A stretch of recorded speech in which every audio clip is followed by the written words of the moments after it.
May nakita akong black sea cucumber, guys. Ang tawag nito sa amin is balat. Ito.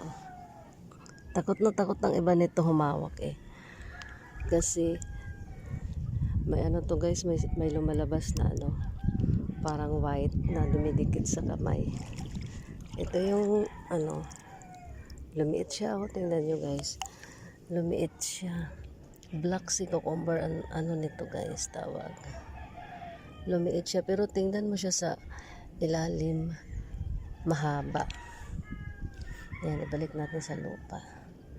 Yung iba dyan, takot na takot humawak guys, kasi may lumalabas yan sa dulo, puti na dumidikit sa kamay. Hindi naman masakit, kaya lang dumidikit siya. Yan ang black sea cucumber guys. Marami silang ano, kulay. May kulay brown yan, may kulay parang white. Ayan, tingnan nyo guys.